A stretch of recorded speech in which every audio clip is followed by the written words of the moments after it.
Para começar o All News de hoje, eu já chamo aqui para o nosso telão, para a gente não perder tempo, Ricardo Cotio, que já está aqui conosco, e também o ministro da Saúde, Alexandre Padilha, que faz a gentileza de nos atender. Ministro, eu vou dar boa tarde primeiro aqui para o Cotio. Boa tarde, Cotio, tudo bem? Boa tarde, Mauro. Tudo bem. Temos um bom entrevistado aí já. Começamos bem. Boa tarde, ministro. Tudo bem? Obrigado por nos atender. Tudo bem, Mauro. Ainda mais, melhor ainda te vendo e vendo o Ricardo Cotio, grande jornalista brasileiro. Bom te ver, Ricardo. Estamos aqui à disposição. O senhor entende? Falar O senhor entendeu por que eu dei a prioridade do boa tarde ao Ricardo Cotio. Então já está compreendido isso. É que ministro, eu sou mais velho. Ministro, vamos lá. Questão das canetas emagrecedoras, das canetas anti-obesidade. A Anvisa fez um alerta sobre o uso indevido desse tipo de medicamento.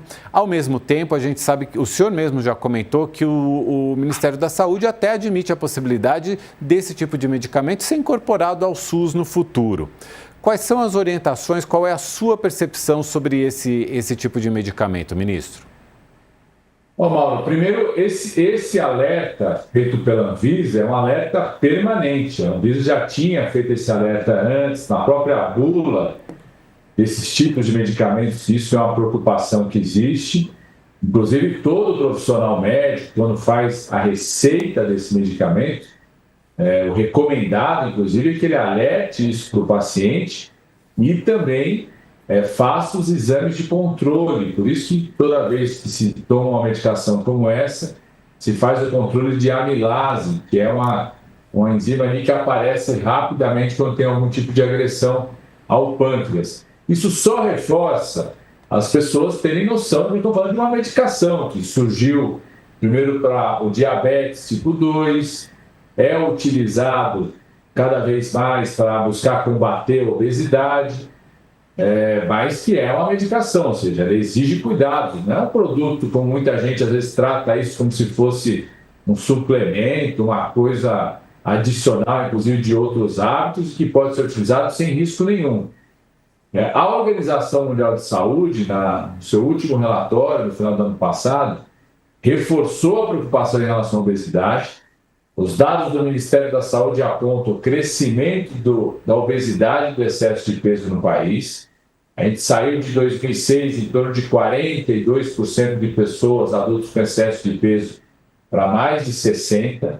A gente tinha em torno de 10, 15% de classificados como obesos. Isso ultrapassou 20%.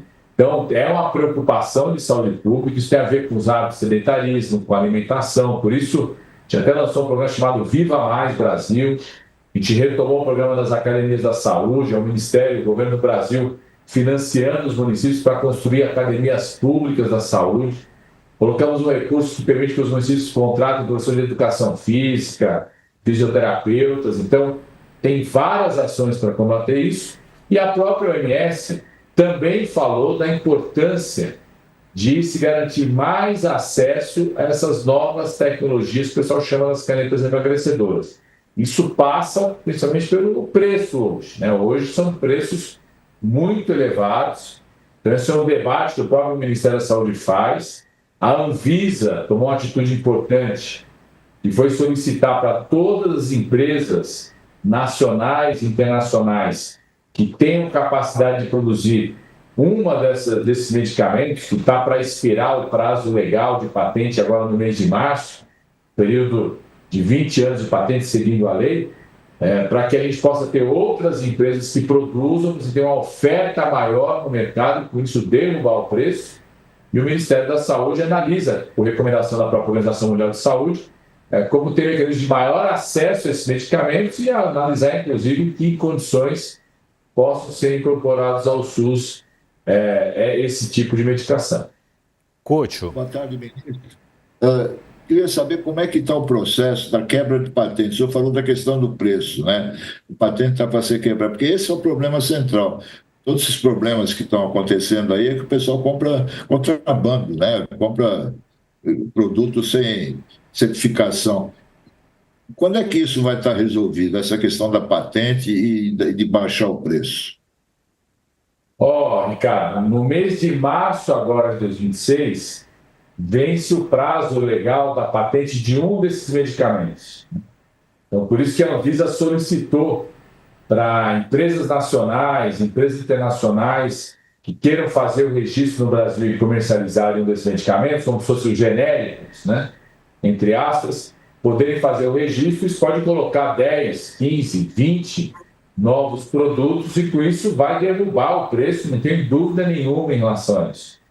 A outra ação do Ministério é buscar que as nossas instituições públicas, como a Fiocruz, o Butantan, empresas nacionais, se apropriem dessa tecnologia. Nós estamos falando de uma plataforma tecnológica, que são chamados peptídeos, que hoje são usados para o diabetes, são usados para o combate à obesidade, mas é uma plataforma tecnológica que pode descobrir medicamentos que podem ser utilizados para o câncer, para doenças autoimunes, uma nova plataforma tecnológica. Então, a gente ter instituições públicas como a Fiocruz, como o Butantan, como o LAFEP de Pernambuco, Tecpar do Paraná, Bahia Pharma da Bahia, as principais instituições públicas, e tem empresas nacionais que se apropriem dessa tecnologia, é estratégico para nós, porque essa tecnologia que hoje é usada para diabetes e obesidade, daqui a 5, 6, 10 anos pode se desenvolver medicamentos para o câncer. Então, é uma segunda ação que nós estamos fazendo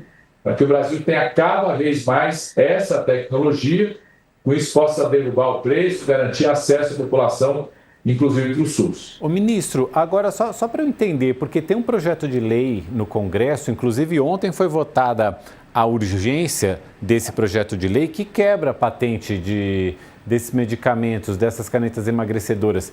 Se já em março agora, como o senhor falou, um deles já vai ter a patente, já o período da patente vencida, esse projeto de lei se torna meio inócuo? Não, o que é isso, Mauro? Você tem vários desses medicamentos, né? Então, é conhecido de forma genérica como canetas emagrecedoras, mas você tem vários deles que surgiram em momentos diferentes. Então, tiveram sua patente registrada em momentos diferentes aqui no Brasil. Então, você tem uma que vence agora em março de 2026, tem outras que vencem só em 2030, outras mais para frente ainda. Então, apresentaram, por exemplo, na Câmara dos Deputados um PL ali para discutir a quebra da patente num prazo mais curto do que está na lei das patentes, de 2 outros medicamentos que não vencem agora em 2026, né? Então, por isso foi feito o debate lá da urgência, né? O Ministério da Saúde tem uma postura de buscar seguir aquilo que está na lei, porque isso também dá uma segurança para a atração de investimentos, para quem produz esses medicamentos, e na própria lei e nos nossos acordos internacionais, o acordo que é seguido no mundo inteiro sobre isso, que é o acordo da OMC, né? que é o acordo, chama acordo TRIPS, que estabelece que você pode eventualmente antecipar esse período de patente, fazendo o que a gente chama de licenciamento voluntário, quando for de interesse de saúde pública. Em geral, isso é feito quando você tem um interesse de saúde global. Por exemplo, o relatório da Organização Mundial de Saúde, que foi feito no final do ano passado, ele não faz uma recomendação de que os países quebrem patentes em relação a isso ou adotem o licenciamento tributário em relação a esse medicamento. Então, a gente sempre faz as coisas muito alinhadas com o que a OMS estabelece. Por exemplo, o Brasil chegou a fazer isso com uma medicação para o HIV, a Favirenz, porque ela tinha um papel muito decisivo naquele momento de garantir aquele medicamento, tinha impacto na própria epidemia do HIV.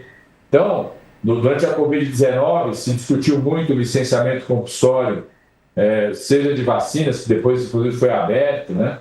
Ou de alguns medicamentos que na época surgiam como possíveis tratamentos eficazes, de fato, foi feito esse debate.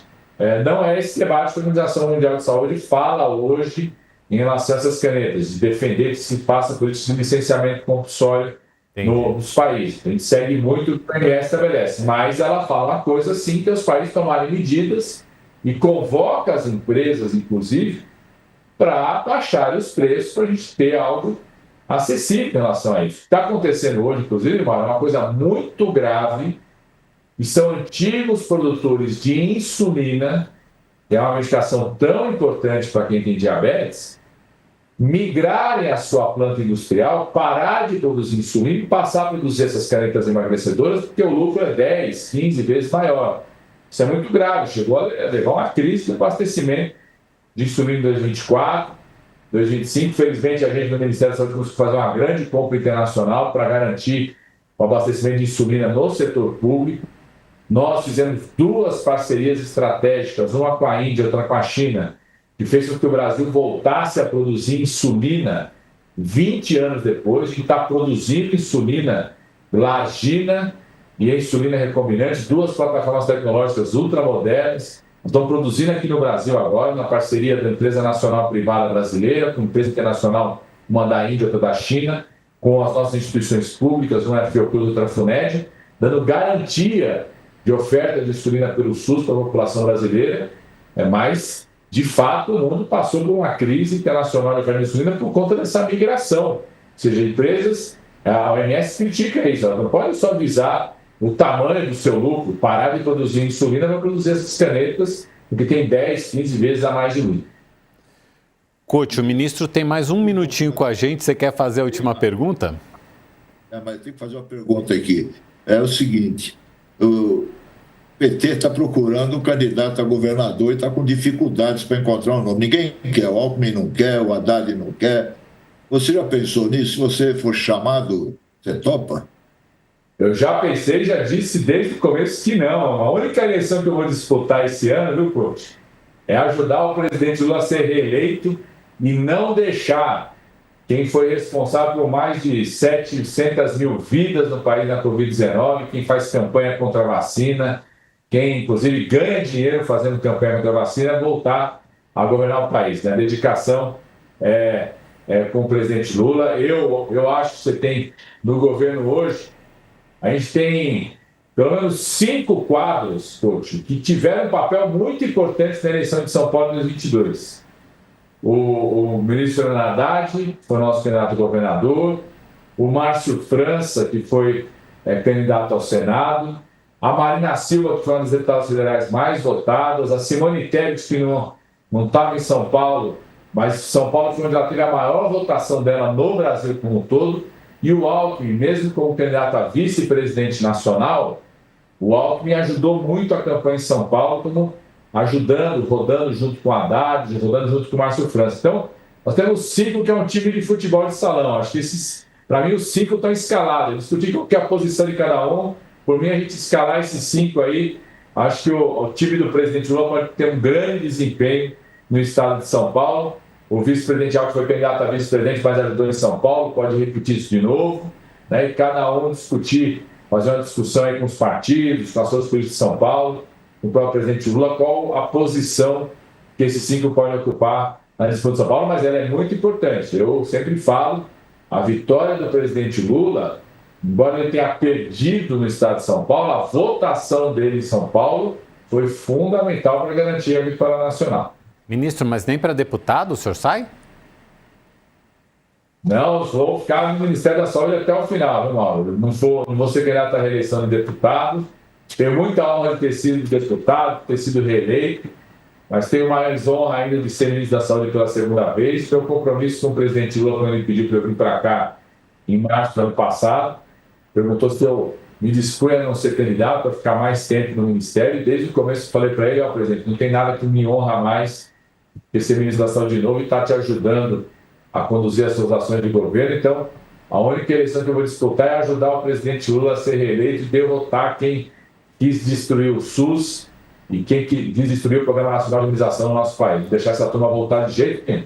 A gente sabe, ministro, que o senhor entrou com uma missão, inclusive, política no Ministério da Saúde, até para apaziguar um pouco a relação do Ministério com o Parlamento. Em 30 segundinhos, essa relação está apaziguada? Eu acho que é uma relação positiva, sempre tem tensão, né? A gente está acostumado com isso, mas o Congresso Nacional ajudou a aprovar, agora tem especialistas. Nós chegamos, Mauro, ao recorde de cirurgias eletivas no SUS em 2025, 14 milhões e 700 mil cirurgias. Isso nunca tinha acontecido no Brasil.